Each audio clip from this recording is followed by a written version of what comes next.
Hey there, I'm Matt Christensen, and we're back here now for another TV6 Investigates Talks, a special digital series where we go a little bit deeper into the TV6 Investigates team's reporting. And I'm here with Heidi Connect, who's a member of our team. And today we're going to be talking a little bit about housing in the Quad Cities. And it has to do with a series I put together a year ago that painted a picture of what's really become a crisis in the Quad Cities.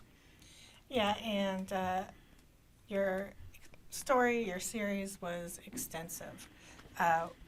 Did you start out wanting to make it a series, or just did that surprise you? Not necessarily. I think the deeper I got into the reporting, the more the scope became clear and the more that it warranted a deeper look and some additional reporting. So, we broke it down into 5 pieces that had to do with, homelessness, evictions, redlining and government policies that spark generational poverty. We talked to a woman in senior housing who is having trouble. We really try to tell the story of the housing crisis through the people who are experiencing it. Problem is, a year later, I started looking again at some of those numbers that we used in the first series, and problems are only getting worse. So starting next week, we're going to be taking a look at housing in the Quad Cities again, 1 year later. And, the numbers are only getting worse. Yeah. So, what are some of the things that perpetuate the problem? Besides people who have absolutely no home, the unhoused, what are some of the things for people who might just be insecure?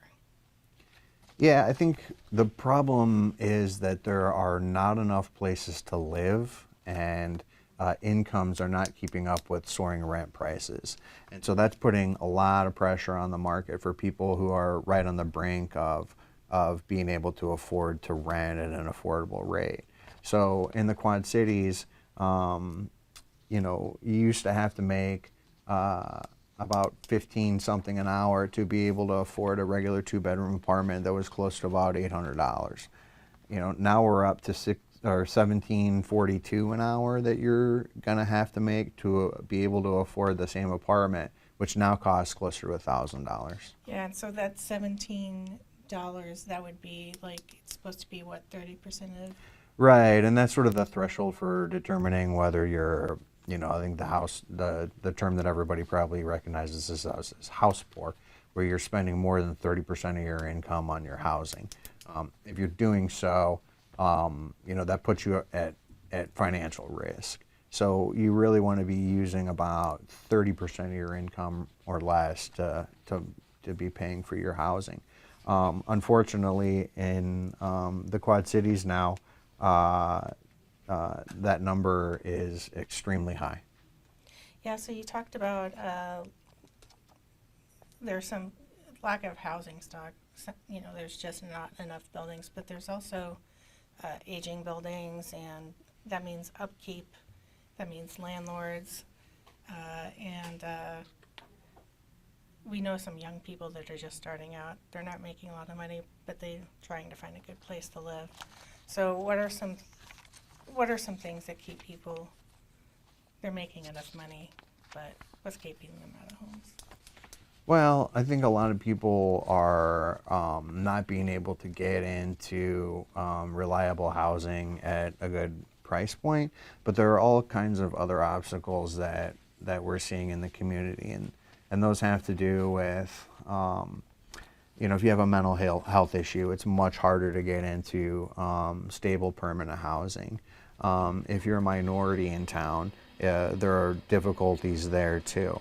A lot of people are one sort of medical emergency away from being on the brink of this as well. So, it's not an easy explanation.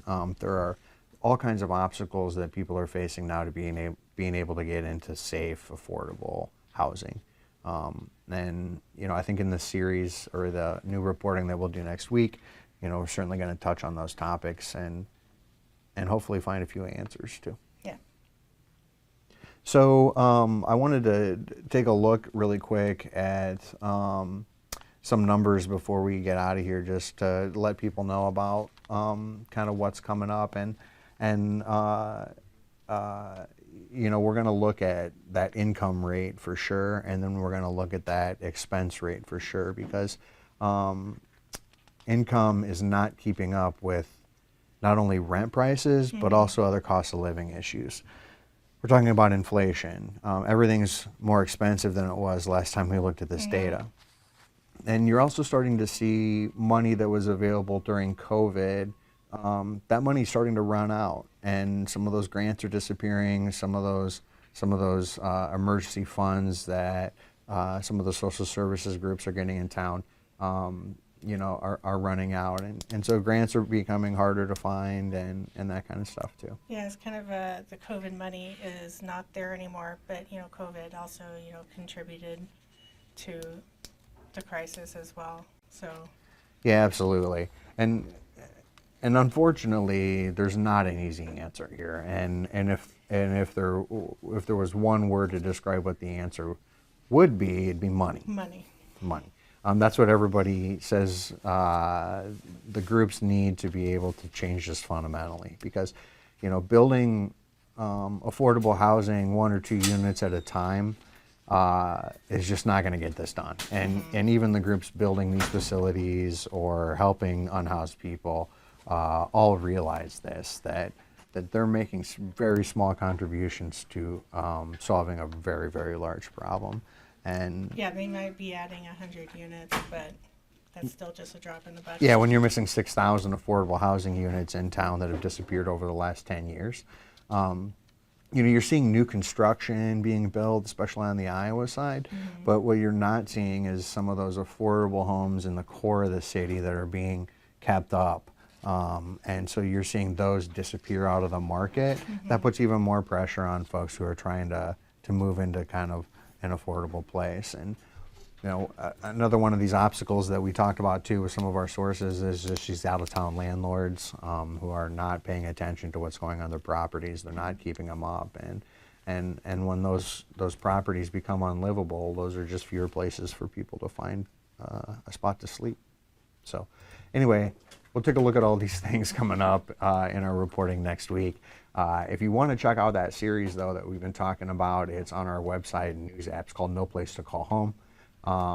And you can watch that and catch up with some of the issues before we go a little bit deeper into what's going to happen next. So anyway, thanks for joining us again on another TV6 Investigates Talks, and we'll be back again with you next Thursday.